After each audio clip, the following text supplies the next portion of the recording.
Difícil, já entrou. Entrou. Bom, gente, bom dia a todos e todas. Hoje, mais uma reunião do Departamento de Ginecologia e Obstetrícia da Faculdade de Medicina de Ribeirão Preto. E o dia de hoje está a cargo do setor de obstetrícia. E para isso, a gente tem o prazer de receber o Dr. Caio Antônio de Campos Prado, que é médico assistente, junto ao setor de obstetrícia aqui do departamento. E o tema vai ser experiência positiva no trabalho de parto e parto. Caio, obrigada por ter aceitado o convite. É um prazer ter você aqui com a gente. E o microfone é seu. Joia, bom dia. Obrigado, Carol. Obrigado, Silvana, pelo convite. É sempre um prazer conversar com o departamento. É um tema que eu adoro falar, né? Quem já convive comigo sabe que já há muitos anos eu venho trabalhando em cima disso. É uma vertente aí da medicina, eu não consigo colocar só como exclusividade da obstetrícia isso, porque é uma evolução da visão médica de como a gente atuar. Né? Então, eu vou compartilhar com vocês um pouquinho dessa visão, lógico que não tentando aí ser dono da verdade, nada do tipo, mas tentando mostrar qual que é o embasamento por trás do como a gente atua. Então, vou compartilhar a tela aqui com vocês. Deixa eu só ver se vai dar certo. Foi para vocês? Então, tá bom. Então, vamos lá. Então, conversando sobre experiência positiva no trabalho de parto e parto, vou basicamente me referenciar aí a documento da Organização Mundial de Saúde referente a esse tema em específico, tá? E vou pincelando com alguns outros dados, algumas outras questões ao longo da discussão. Então, já declaro de antemão que não tenho nenhum tipo de conflito de interesses. E para explicar sobre esse tipo de assistência, sobre a experiência positiva no parto, a gente tem tudo a ver com os princípios da humanização da assistência à saúde. Tá? Então, dentro disso, o que a gente tem que levar em conta? A autonomia do paciente, entendendo que o paciente tem protagonismo para tomar suas decisões de saúde, não simplesmente o profissional prescrevendo e esperando que o paciente siga as recomendações. Alto grau de empatia, então o profissional se colocando no lugar do paciente, procurando entender sua localização, suas opiniões, seu contexto social e cultural, e usando tudo isso em conjunto com as evidências científicas para poder tomar a melhor conduta possível, individualizando ali para as necessidades de cada ser humano. Então, quando se fala em humanização da assistência, todo mundo já começa a associar com figuras meio caricatas, pitorescas, né? Então, alguns encaram como bruxaria, no cenário do parto, o pessoal encara o parto como ir para o meio da mata e parir como os índios, ou com um monte de hippie ali atendendo o parto, mas na verdade não é nada disso. A nossa proposta é de que a gente migre de um modelo de assistência cheio de regras, em que o profissional fica ditando ordens para o paciente, dizendo não pode isso, não faça aquilo, você tem que fazer de tal forma. Então, sair do modelo Dr. House, um aprendizado extremamente intelectual, que domina o conhecimento, mas que tem um relacionamento humano muito deficiente e muito ruim. Isso, muitas vezes, acaba trazendo um desconforto para as equipes, no conceito de que se estabelece um conflito de poderes, né? Enquanto os profissionais estão acostumados a ter o poder, né, a ter todo o domínio sobre o cuidado de assistência dos seus pacientes, acaba esquecendo que o paciente tem seus direitos de escolha. E quando o paciente coloca-se numa posição em que ele quer decidir, em que ele quer participar desse processo, muitas vezes o profissional, a equipe, as instituições se colocam como barreiras para que ele atinja isso, entendendo de que está sendo invadido o seu domínio, né? Naquele entendimento de que a equipe detém o conhecimento e o paciente é meramente passivo para receber. Então, a proposta é de que a gente migre de um modelo meramente prescritor, né, de dar as recomendações, e que a gente passe a ter uma conversa olho no olho, entendendo o paciente, entendendo suas necessidades, para aí sim pactuar um plano de tratamento, um plano de atendimento. E não dá para falar em humanização da assistência à saúde sem conversar sobre evidências científicas.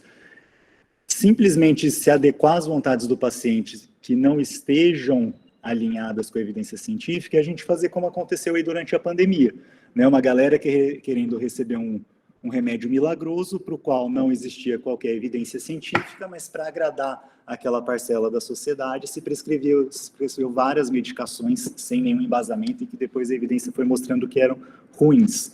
Então a gente sempre vai procurar se remeter ao melhor nível de evidência disponível para aquele assunto, para aquele tema. Então sempre que possível a gente buscar as revisões sistemáticas com meta-análise. Não tendo um trabalho amplo já consolidado, a gente vai se remeter ali aos níveis de evidência disponíveis para aquilo. Lembrando que em obstetrícia a gente já tem muito tema estudado por estudo clínico controlado e depois por meta-análise, mas ainda vão ter temas que por questões éticas de se fazer controle, de fazer estudo, de fazer um grupo intervenção e outro grupo não intervenção, ou descobrir qual o efeito colateral de determinadas intervenções se torna antiético. Então, às vezes a gente vai ter um nível de evidência um pouco mais baixo na pirâmide, porém vai ser o melhor nível de evidência para aquele tema, para aquele tópico. Então, só reforçando, isso aqui não é embasamento científico, tá? Então, conversa de orelhada, conversa de bar, vi no Instagram, vi no WhatsApp, vi no Telegram, procurei rapidão no Google alguma coisa e vi uma opinião de alguma pessoa, nada disso é uma opinião, é uma opinião válida cientificamente, né? Então, a gente tem que se remeter aí às plataformas, aos agregadores de informação científica para se atualizar. E principalmente, aí é uma questão que a gente tem que ter muito cuidado, porque conforme a gente vai ganhando experiência, a gente começa a querer fazer as coisas sempre do mesmo jeito, trabalhar dentro da nossa zona de conforto, e aí a gente passa a não se atualizar. A gente começa simplesmente a repetir receitas que a gente já testou e deu certo com alguns pacientes em alguns momentos, e passa a fazer uma medicina desatualizada e muitas vezes que a ciência já demonstrou ter mais efeitos colaterais do que benefícios. Então, a gente tem que substituir o particularmente, eu acho, né, a opinião pessoal, e atropelar isso com as evidências científicas para que a gente possa dar o melhor cuidado possível para as nossas gestantes. Então, para a gente partir diretamente para assistência ao parto, muito se associa a humanização com uma ideia de que é um parto sem intervenções, tá? E de antemão, eu já coloco para vocês que não é isso, tá? Muitas vezes se fala, a humanização é aquele parto natural, é aquela gestante que evoluiu sem nada de fazer, mas não é isso. Eu posso ter um parto totalmente natural, 100% natural, e que foi totalmente fora do contexto da humanização. Podia ser uma mulher que necessitava de intervenções, que tinha ali indicações para a gente intervir, e que isso não foi feito. Na verdade, isso não é humanização, isso é negligência, tá? Então, se trata, na verdade, da gente fazer intervenções quando as intervenções se mostram necessárias e justificadas. Então, no fundo, a gente está tratando de respeitar a fisiologia do parto. Se o trabalho de parto está evoluindo fisiologicamente, sem nenhuma alteração, mãe bem, feto bem, não tem por que eu intervir simplesmente porque é mais conveniente ou simplesmente porque eu aprendi em algum momento da vida de que era bom intervir profilaticamente. Na medicina moderna, o papel dos protocolos é muito central, né? Ele tem um papel muito importante aí de uniformizar condutas, de permitir um acesso mais fácil ao que ser feito numa rotina assistencial, mas nem sempre os protocolos vão estar alinhados com as melhores evidências ou com as evidências mais recentes, né? Todos nós sabemos o quanto é difícil manter um protocolo assistencial bem atualizado, porque é dinâmico, a todo momento surgem coisas novas. Se for ficar alguém a todo momento atualizando o protocolo quando sai alguma referência nova, isso vira uma forma de trabalho aí que é inviável. Mas isso não substitui a responsabilidade dos profissionais em oferecer ao paciente a melhor conduta possível. Então, eu tenho o protocolo como um norteador da conduta, mas cada um de nós, enquanto profissional, tem que se alinhar com as evidências mais recentes para atualizar. Então, eu conheço qual é a diretriz mestre, mas se sai algo novo, eu tenho que atualizar minha conduta. Não pode ser uma desculpa para oferecer uma medicina desatualizada, o fato de eu ter um protocolo institucional já desatualizado. E a gente tem que aliar a tudo isso o resgate da arte da medicina, tá? Que é a arte de a gente observar o paciente, identificar necessidades, fazer um diagnóstico e propor um tratamento adequado. Então, se a gente fica lá só com aquele olhar enviesado, preso ao protocolo, depois a gente vai ficar igual a um cavalo que tem ali os antolhos para não olhar aos lados. A gente fica só olhando sempre para a mesma direção, não percebe particularidades daquela paciente que precisa do nosso atendimento e acaba não dando o melhor atendimento para ela. Posso dar o atendimento do melhor protocolo possível, mas para aquela mulher, para aquela pessoa, aquilo ficou totalmente fora das necessidades dela. Então, vamos lembrar do seguinte, os bons médicos sabem seguir protocolos, mas os melhores médicos são aqueles que identificam que para aquele paciente o protocolo não se adequa. Eu vou ter que sair do protocolo para fazer o melhor cuidado. Tá? Então, revisando aqui muito simplificadamente ali um pouco da fisiologia do trabalho de parto, a gente tem aqui a criança querendo nascer, né? Então o feto já chegando na maturidade, começa a ter uma produção maior de cortisol. Esse cortisol sai pela veia umbilical e vai em direção à placenta. A placenta faz uma leitura de que esse feto está ficando mais maduro e produz CRH. Numa alça de feedback positivo, esse CRH volta lá para o feto e começa a estimular cada vez mais cortisol. Quanto maior o cortisol fetal, mais produção de surfactante esse feto tem. Ele faz lá movimento respiratório o tempo inteiro dentro do útero, esse surfactante fica livre dentro do líquido amniótico e começa a estimular a metabolização e formação de prostaglandinas. A ação da prostaglandina e do CRH lá no útero, no colo do útero, no miométrio, começa a estimular a formação de receptores de ocitocina e promover a maturação cervical. Ao mesmo tempo, no corpo da mãe, que estava toda embebida de progesterona, que diminui a reatividade do miométrio, diminui a mudança do colo, ela começa a diminuir progesterona, tem um aumento paulatino de estrogênio, às custas também da mediação do cortisol fetal. Enquanto está acontecendo tudo isso do lado de cá, né, do útero tendo mais receptor para ocitocina, vai aos poucos aumentando a produção de ocitocina, tem uma produção cada vez mais pulsátil, que vai ser a responsável por desencadear as contrações propriamente ditas. E aí acontece o trabalho de parto, colo dilata, colo progride e acaba tendo o nascimento. E uma coisa que muitas vezes acaba sendo esquecida da fisiologia da assistência ao parto é o antagonismo que existe entre o efeito da ocitocina e o da adrenalina que a mulher produz. Quanto mais adrenalina, pior vai ser o padrão de produção e pior vai ser o efeito da ocitocina. O que a gente faz que pode estimular a adrenalina? Ansiedade, medo, insegurança, excesso de estímulos, então conversar demais, muita luz, muito barulho, muito frio no ambiente, excessos de exame de toque vaginal, tá? Não é natural que uma pessoa fique sendo tocada o tempo todo, né? Nenhuma gestante tem uma vontade indesejável, incontrolável de se tocar durante o trabalho de parto para saber como está uma dilatação, uma curiosidade muito mais do profissional do que da gestante, a gente acaba transmitindo essa ansiedade, essa tensão para ela. E internação precoce. Tudo isso estimula o eixo da adrenalina. Se eu faço tudo isso desse lado, eu estou atrapalhando o progresso do trabalho de parto. Enquanto que para favorecer a ação da ocitocina, o que eu posso fazer?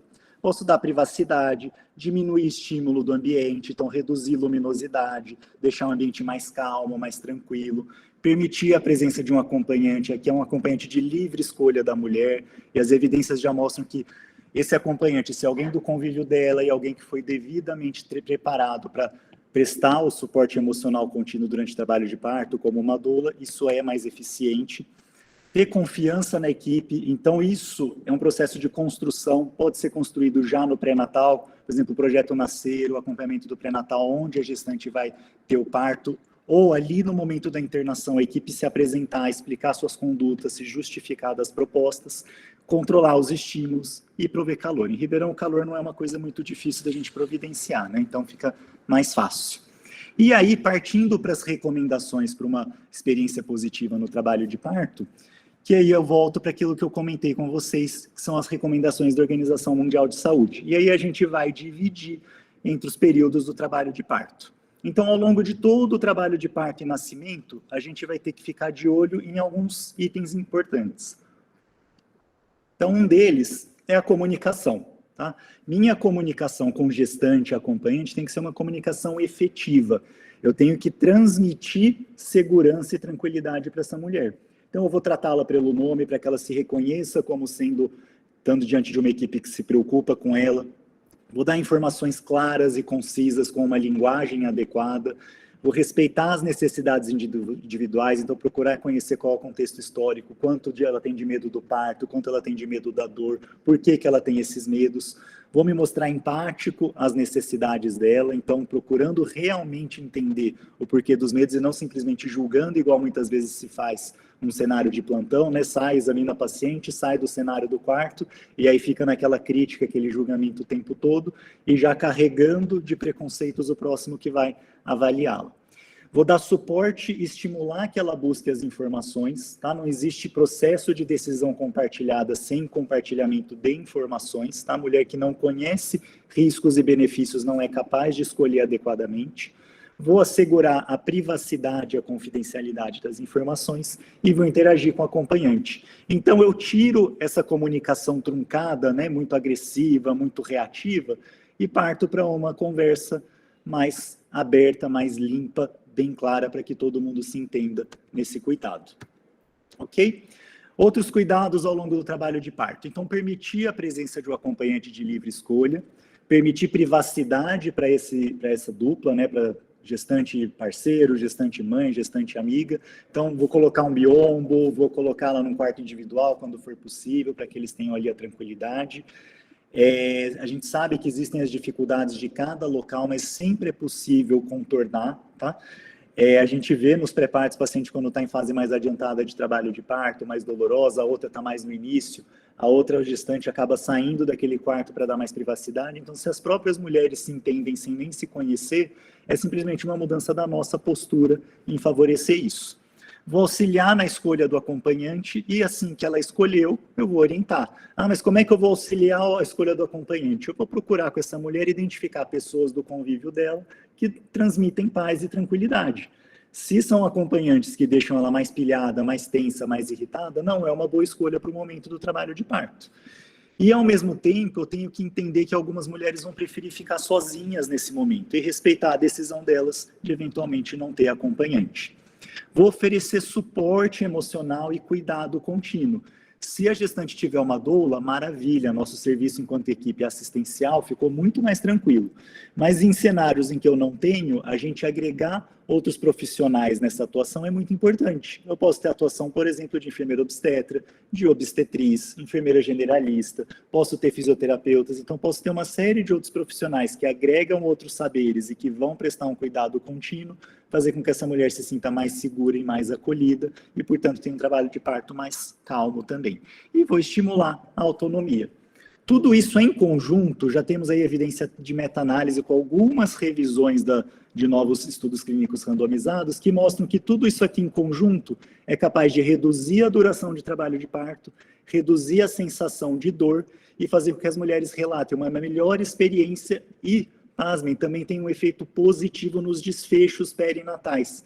Tem menor necessidade de manobras de reanimação neonatal, tenho melhores índices de apgar ao nascimento, então tem uma série de benefícios simplesmente por uma mudança de comportamento da equipe, de ser mais acolhedor e permitir um acompanhante de livre escolha dessa mulher.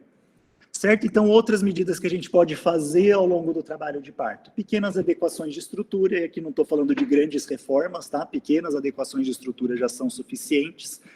Para mim, o mais essencial é treinamento da equipe, orientar, conscientizar a sua equipe de que ela tem possibilidade de mudar a forma de assistência e, com isso, melhorar resultados perinatais. Vou ter uma conduta proativa em fornecer informações para essa gestante acompanhante e uma receptividade para mudanças de modelo. E nada disso vai fazer efeito se eu não acompanhar os indicadores assistenciais. Eu posso, às vezes, ter a percepção individual de que estou fazendo o melhor trabalho do mundo, mas quando eu acompanho indicadores assistenciais, eu posso não rever isso sendo refletido. E vai ser uma forma também de a gente ir reforçando para a equipe de que está no caminho certo. Né? Hoje vocês acompanham os indicadores dos nossos serviços, por exemplo, com taxa de episiotomia, que são taxas de episiotomia extremamente baixas. Mas a gente só foi conseguindo dar paz e tranquilidade para a equipe trabalhar nessa filosofia de reduzir as incisões, conforme a gente foi demonstrando com indicadores de que estava em queda e que não estava em aumento as outras complicações que se imputava a diminuição da episiotomia. Uma forma de a gente estimular a autonomia, o protagonismo da mulher são os planos de parto, tá? A gente trabalha com um público que muitas vezes não tem acesso à informação de qualidade. Muitas vezes eles estão com outras preocupações ali sociais, ambientais para se cuidarem. Por que não a gente, enquanto instituição, oferecer um plano de parto, um modelo de plano de parto, para que essa mulher tenha ali algum material para ler ou ser orientada com uma maneira organizadinha pela equipe, do que pode acontecer no trabalho de parto, para que ela pense se ela quer consentir, se não quer consentir com determinadas ações. E aí, se ela não conseguiu se empoderar por conta própria, a gente consegue, enquanto equipe, promover esse conhecimento. Então, esse é um modelo que a gente desenvolveu na Mátria, que é ofertado às gestantes do Projeto Nascer, e é uma ferramenta excelente para que elas possam conhecer tudo aquilo que pode acontecer no trabalho de parto. Se ela está conhecendo, ela não vai enfrentar no trabalho de parto algo totalmente desconhecido. Portanto, menos medo, menos adrenalina, tudo de positivo para um trabalho de parto evoluir mais favoravelmente. E quando inicia a fase ativa do trabalho de parto, o que a gente pode fazer? Então, primeira coisa é a gente se desfazer das nossas neuroses, tá? A gente não deve ficar fixando limites de tempo. A gente sempre foi muito bitolado ao longo do tempo, porque era o conhecimento que se tinha até então, que a gente tinha que ter prazos para evoluções. E as curvas mais modernas que passaram a ser publicadas ali a partir de 2009 e 2010, elas demonstram que, na verdade, o trabalho de parto tem uma progressão muito mais lenta do que a gente imaginava. E se a gente vai com muita sede ao pote, tentando acelerar esse trabalho de parto, a gente pode destruir nosso ovo. A gente pode ali, por querer acelerar com a ocitocina, causar desaceleração. Por romper uma bolsa, causar um prolapso de cordão. E aí a gente fica tentando correr atrás do prejuízo das intervenções que a gente indicou, porque simplesmente a gente estava com pressa ou porque estava com parâmetros desatualizados. Então, aquela ideia nossa de que a linha de alerta é de 1 centímetro por hora, de que é isso que eu tenho que seguir, tenho que ter como objetivo, a gente tem que colocar isso como uma reflexão. Será que é isso mesmo? Ou será que isso mudou? Então, eu resgato aqui para vocês, isso aqui está publicado naquele manual da OMS, e é derivado aí de um estudo com revisão sistemática já, em que ele demonstra de que o tempo para evoluir em cada uma das dilatações de trabalho de parto é muitas vezes muito mais lento do que a gente imaginava. Então, tendo só, por exemplo, a mediana como referência, a gente vê que só atinge aqueles 1 centímetro por hora que a gente estava acostumado a acompanhar a partir dos 5 para os 6 centímetros. Antes disso, é bem mais lento. E olhem os percentis 95 aqui do lado, olha como causa um certo, vamos dizer assim, desconforto para a gente que está acostumado a lidar com margem de tempo. Às vezes uma paciente para evoluir de 5 para 6, de 6 para 7, ela vai demorar ali 6, 7, 8 horas para progredir, sem que isso demonstre uma comorbidade, uma patologia. E isso é verdade tanto para nulíparas quanto para mulheres que já tiveram parto prévio. Então percebam que mulheres que já tiveram parto anterior, também se acelera a velocidade de dilatação a partir dos 5 para os 6 centímetros. E conhecendo isso, o que já é um primeiro recado aqui para melhorar a experiência? É evitar internação precoce. Se eu interno uma mulher com 3 para 4 centímetros, achando que isso é uma fase de ativa de trabalho de parto para todas, eu vou muitas vezes estar iatrogenizando essa mulher, porque eu vou querer que ela dilate 1 centímetro por hora, que ela progrida rapidamente, mas às vezes ela vai ter passado 5, 6, 7 horas e vai ter evoluído praticamente nada. Então, a gente tem que ir com calma e procurar internar quando ela realmente está numa fase em que a progressão do trabalho de parto é esperada de ser mais rápido.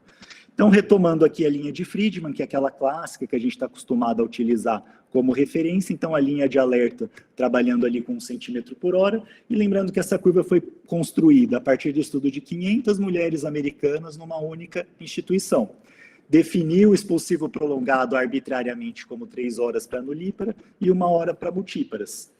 Incluiu-se nessa amostra mulheres que tinham gestação gemelar, tinham fetos em apresentação pélvica, o fórceps foi aplicado em mais da metade dos partos. Então, será que isso aqui é realmente representativo de um trabalho de parto fisiológico? E outras questões relacionadas a ela foi feita lá na década de 50, então mais de meio século atrás, e também aqui, para a gente reforçar a ideia de que talvez essa curva não seja fisiológica, teve o uso de ocitocina em praticamente 100% dessas mulheres. As mulheres eram manejadas com manejo ativo de trabalho de parto.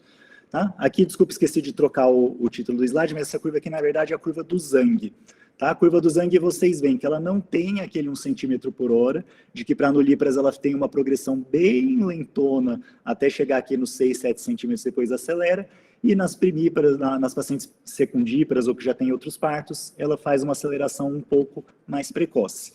A curva de Zhang já foi construída a partir de estudo com mais de 60 mil mulheres em diferentes centros, com também a crítica de somente população americana, e ela encontrou que com 4 centímetros, somente metade das mulheres estavam realmente numa fase ativa, tinham atingido uma velocidade de dilatação mais rápida.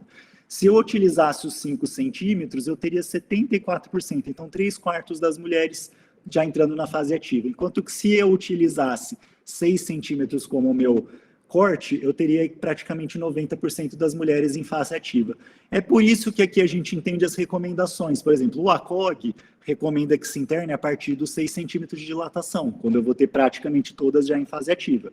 A OMS recomenda internações a partir dos 5 centímetros, quando eu já vou ter uma maioria significativa em trabalho de parto fase ativa. Mas de críticas aí à curva do Zhang, ela teve uma alta taxa de analgesia, então talvez ela também não represente uma curva 100% fisiológica, e embora o uso de ocitocina não tenha sido em 100%, quase metade das mulheres tiveram uso de ocitocina. Alguns questionam, né? Talvez eu tivesse tido um equilíbrio entre o efeito da analgesia e o efeito da ocitocina, mas de qualquer forma uma curva artificializada. E aí o próprio grupo do Zhang fez análise de evolução temporal do trabalho de parto com bancos de dados deles, e eles identificaram o quê? Que nas mulheres, ao longo do tempo, eu tive aquelas que tiveram parto na década de 50, virando para a década de 60, tiveram partos significativamente mais rápidos do que aquelas mulheres que pariram no começo dos anos 2000. Então, vocês veem que são bem diferentes as duas curvas, tanto para primíparas quanto para pacientes que já tiveram parto prévio. E aí, aqui, eu quero demonstrar para vocês, isso aqui é um estudo de um grupo da OMS, que avaliou o mesmo trabalho de estrutura parecida com a do Zhang, mas em cenário africano. Curva foi extremamente parecida. E vocês veem aqui que eles botaram tudo em preto, são os trabalhos de parto que tiveram desfecho perinatal favorável. E vai aparecer aqui agora em vermelho as pacientes que tiveram desfecho perinatal desfavorável. Então, crianças que nasceram com índice de Apgar ruim, que precisaram de reanimação ou que precisaram de internação em CTI. E aí vocês percebam que não há um padrão de evolução de trabalho de parto que seja capaz de predizer o que vai acontecer com essa criança. Então, o tempo não significa nada, tá? Eu tive trabalhos de parto tão rápidos quanto as que nasceram saudáveis com crianças que nasceram mal. E isso também é fácil de entender. Hoje a gente conhece de que paralisia cerebral, anóxia perinatal tem muito mais a ver com eventos anteparto do que com eventos intraparto. Cerca de 70%, 75% das crianças que têm lesão neurológica, essa lesão já se instalou antes mesmo de ela pensar em entrar em trabalho de parto.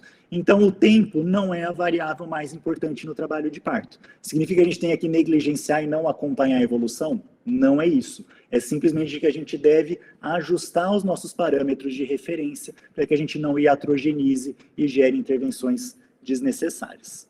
Ok? Então, continuando, né, no momento em que eu internei essa paciente em fase ativa, hoje não se recomenda mais fazer avaliação da pelve no momento da internação. Então, aquilo que a gente aprende de conjugada anatômica, conjugada obstétrica, tudo, para fazer avaliação na internação, não precisa mais. E eu vou mostrar para vocês daqui a pouco por que a gente não precisa mais fazer isso. Mas eu devo, no momento da internação, avaliar qual é a dilatação de admissão, porque isso vai me guiar na condução do trabalho de parto. E o toque tem que ser um toque curioso, tá? Eu vou ver a dilatação, mas eu também vou checar a apresentação, vou checar a variedade de posição, vou checar se esse feto está fletido ou defletido, porque eu posso me antecipar a distócias já fazendo correções de posturas e de movimentação. Eu não devo fazer cardiotocografia de rotina no momento da internação hospitalar e minha avaliação de vitalidade preferencial vai ser por ausculta intermitente. E aí individualizando para o perfil de risco daquela gestante. Se eu tenho uma gestação com maior risco de morbidade perinatal, eu vou trabalhar com auscultas a intervalos mais curtos, cerca de 15 minutos entre uma e outra. Se é uma gestante de risco habitual, posso trabalhar com auscultas intermitentes a cada 30 minutos. E também baseado em estudo com revisão sistemática e meta-análise, eu não tenho benefícios em fazer exames de toque para checar a dilatação de rotina a intervalos menores do que 4 horas. Então, rotinas de 2 em 2 horas ou de hora em hora, elas já não encontram respaldo da literatura. Cuidado aqui. Mudou o padrão de sintoma, estou desconfiado de que tem alguma alteração, eu estou sim autorizado, mediante justificativa, fazer um exame de toque em intervalo menor. Mas eu fazer de rotina, por mera curiosidade de saber o que está acontecendo, não tem sentido eu fazer toques de rotina a cada 4 horas. E aí, colocando para minha outra área de trabalho, né, dentro da área do direito médico. tem se visto cada vez mais o uso dos partogramas com excesso de exames de toque, com toque de hora em hora ou de 2 em 2 horas, para embasar uma argumentação de que foi praticada uma assistência não baseada em evidências ou de que foi praticada uma violência obstétrica, realizando exames genitais sem indicação. Então, colocaria aí o partograma com excesso de toque sem justificativa como uma prova autoincriminatória contra o profissional. E aí, outro cuidado que se recomenda é o mínimo de profissionais examinando essa mulher. É um exame mais íntimo, mais delicado, não tem necessidade de cada hora uma pessoa ir lá e tocar. Então, quanto menos pessoas, melhor. Então, a proposta de mudança de visão de filosofia da assistência ao parto, a gente quer migrar do nosso modelo tradicional, né? Todos nós aprendemos lá. O trabalho de parto é motor, é trajeto e é objeto, né? Encarando o feto como um sujeito totalmente passivo que está sendo ejetado do corpo da mãe, como se ele não tivesse nenhuma ação. E a gente procura evoluir nessas compreensões baseado em novos entendimentos. Então, lembra que eu comentei para vocês de que não tem mais necessidade de a gente ficar avaliando os diâmetros da bacia? Por que isso? Porque a gente entende hoje de que o trabalho de parto ele sofre influências também de partes moles. Eu posso ter um deslocamento da posição do colo do útero por encurtamento de ligamento, eu posso ter musculatura do assoalho pélvico com desvios, com retrações, que também vai desviar o eixo de progressão do feto e provocar distócias, mesmo eu tendo uma bacia extremamente favorável. E a gente hoje sabe que a bacia não é estática, a bacia tem articulações que estão mais amolecidas ali no momento do trabalho de parto, e com posicionamento, movimentação, esses diâmetros se mudam. Então, uma gestante que está deitada em posição ginecológica para eu fazer um exame de toque, tem diâmetros da bacia totalmente diferentes de uma gestante que está sentada, que está em posição de 4 apoios, que está deambulando, que está agachada, acocorada. Então, por isso, não tem sentido eu querer fazer uma avaliação estática das características da bacia, e sim uma avaliação dinâmica da progressão do trabalho de parto. Então, eu coloco aqui para ilustrar bem simplificado para vocês enxergarem e acreditarem nisso, de que, de acordo com movimentos posturais que a gestante faça, eu posso ter impacto nos diâmetros antero-posterior, tá, da pelve, látero-lateral, alargando ou estreitando os estreitos inferior, superior e médio da pelve. Tá? Então, eu não preciso ficar encanado com como essa pelve se caracteriza no início do trabalho de parto, porque eu posso interferir nisso ao longo do processo. Ah, Caio, eu preciso conhecer todos esses movimentos? Não, gente, o ideal é que a gente não, vamos dizer, o ideal seria que a gente conhecesse.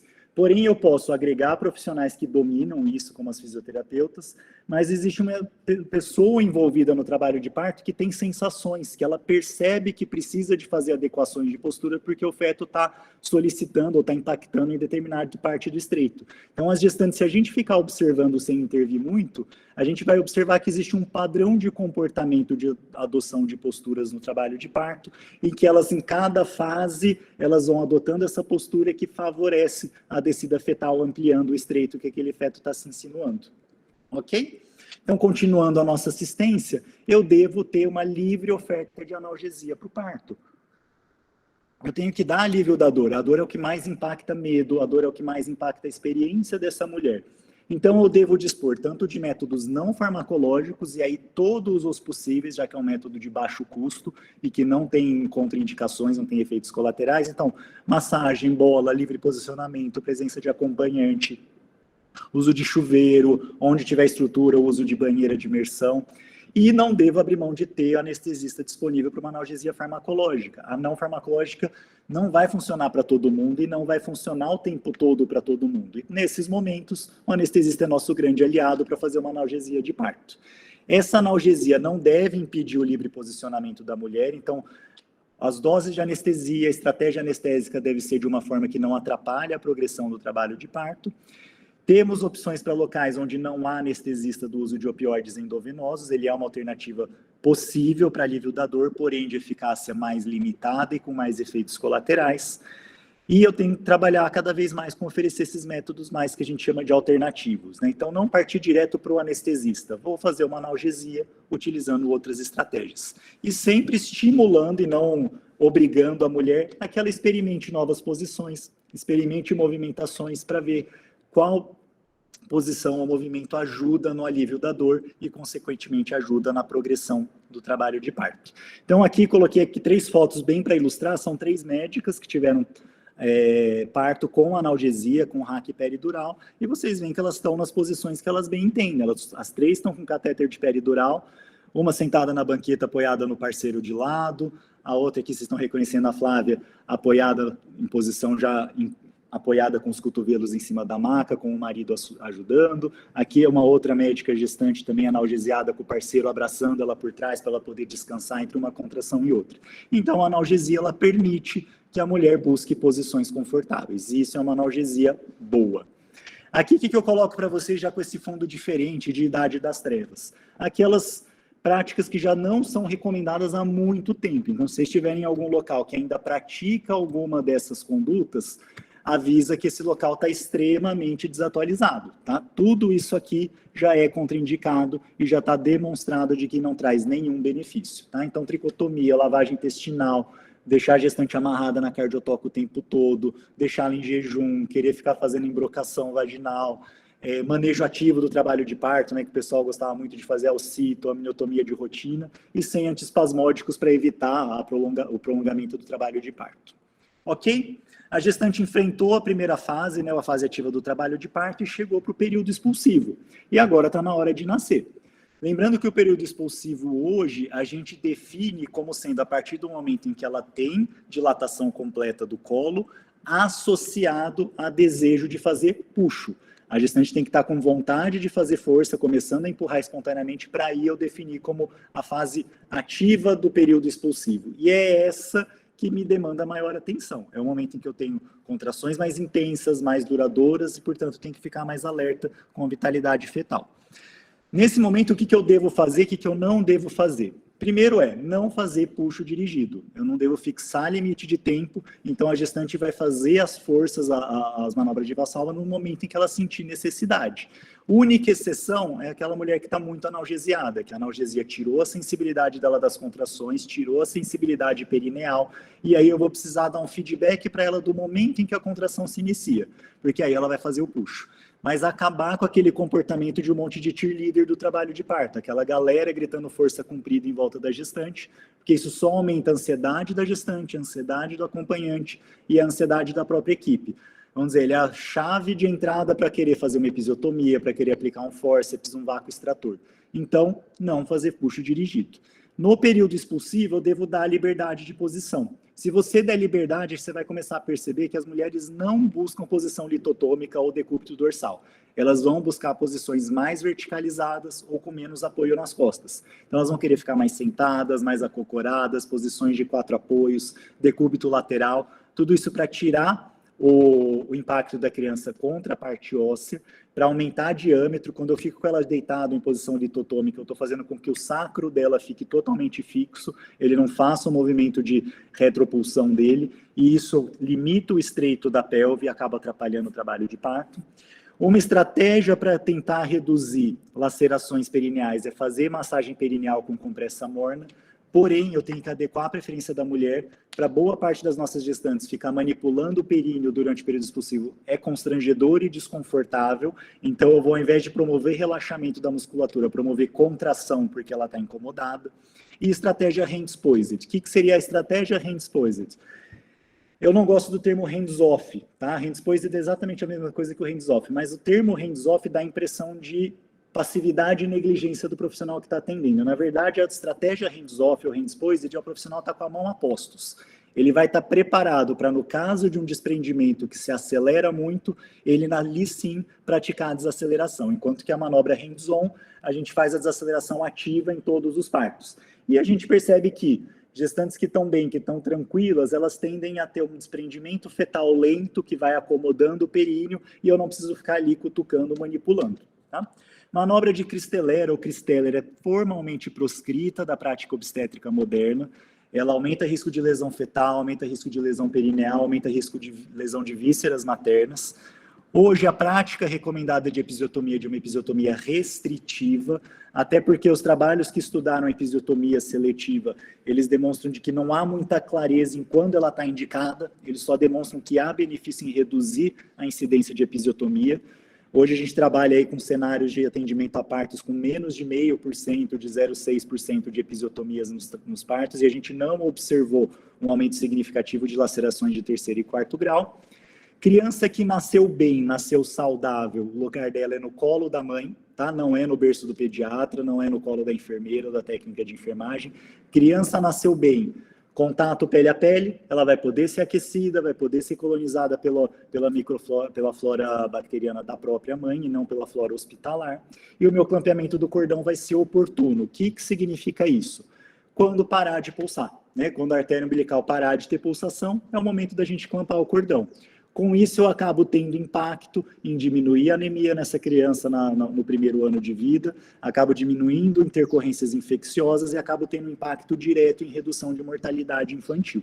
Então, não ter pressa para clampear o cordão. Hoje já não existe mais embasamento para fazer clampeamento precoce, salvo situações em que a criança necessite de manobras de reanimação neonatal. Eu digo isso também por enquanto, porque já tem trials estudando manobras de reanimação neonatal com o cordão íntegro, tá? Com a criança ainda ligada ao corpo da mãe, e os trabalhos iniciais randomizados mostrando um bom resultado nessa estratégia. A gente tem que aí fazer trabalhos maiores, acumular experiência antes de incorporar na prática, mas já fica aí um cenário a mais de demonstrar de que talvez nem isso mais passe a ser uma recomendação de clampeamento precoce.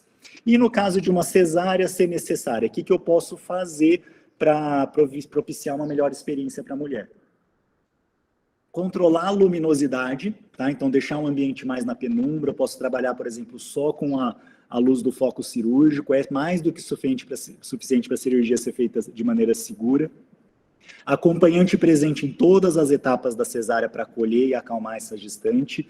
Oferecer um maior campo de visão, então se a gestante quer ver a criança nascendo, se o acompanhante quer ver a criança nascendo, montar a cabaninha mais baixa ou nem mesmo montar a cabaninha.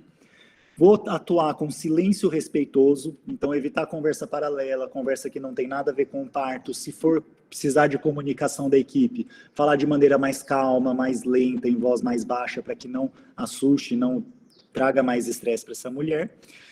Vou propiciar também o contato pele a pele em todas as cesáreas em que a criança nasça saudável. Então, criança nasceu bem, podemos passá-la por baixo do campo para ser colocada em contato pele a pele. Nesse momento, faço a troca da luva ou tiro o par de luva que está por cima para não fazer contaminação da cavidade abdominal. E também posso fazer um clampeamento oportuno do cordão umbilical. Aqui não é saudável que a gente espere indefinidamente o cordão umbilical parar de pulsar. Tem cordões que, se a gente não fizer nada, vai parar de pulsar depois de 15, 20, 30 minutos de parto. Mas aqui eu estou com uma gestante com barriga e útero aberto. Mais tempo cirúrgico, mais sangramento, mais risco de infecção. Então aqui, se o cordão não parou de pulsar, eu vou esperar entre 1 a 3 minutos após o nascimento, se o sangramento estiver controlado, para fazer o clampeamento do cordão umbilical. E para os cuidados do pós-parto, né, no terceiro período e cuidados no período do pós-parto. Então, eu vou fazer para todas as gestantes, 100% delas, independente da via e local de nascimento, profilaxia para hemorragia puerperal. Eu tenho que trabalhar com redução da incidência de hemorragia para impactar o desfecho de transfusão, de internação em CTI, de esterectomia e de óbito materno. Então, para toda mulher que acabou de ter um parto, acabou de ter um nascimento, 10 unidades de ocitocina intramuscular para prevenir hemorragia. Vou trabalhar com clampamento oportuno, eu gosto de repetir isso, porque todo mundo fica meio tenso, a hora que nasce a criança quer clampar logo, não precisa.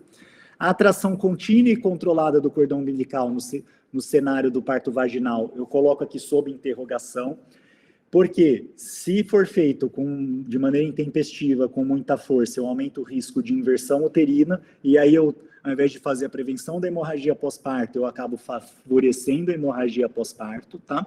Então, tração contínua e controlada só se eu tiver uma pessoa experiente, que tenha tranquilidade para fazer uma tração leve, e que você perceber que está exagerando, interromper essa tração contínua e controlada. Percebeu que esse útero está hipotônico, interrompa a tração contínua e controlada.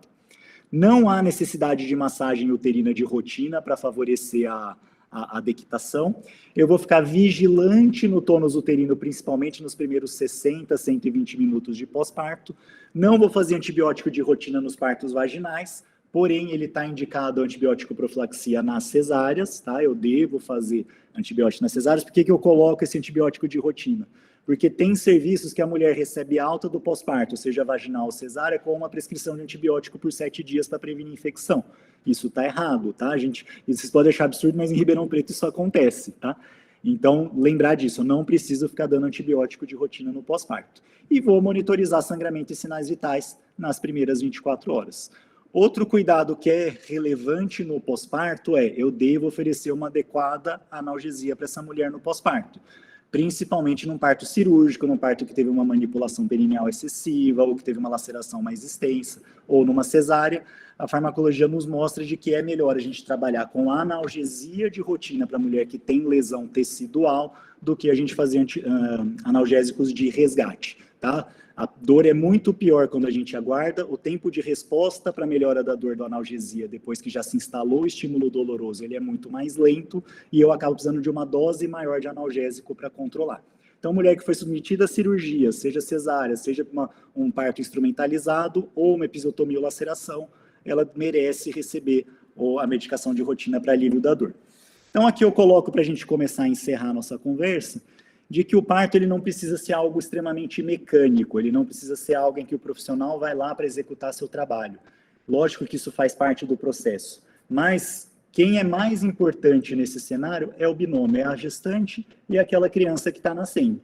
E vocês veem aqui que essas gestantes todas passaram por dor, passaram pelas contrações, tudo, e vocês veem que nenhuma está com cara de sofrimento aqui nesse momento. Estão todas com cara de emoção, de cansaço, de realização, mas com muita emoção positiva associada e podendo receber seus filhos no colo para fazer o primeiro contato pele a pele.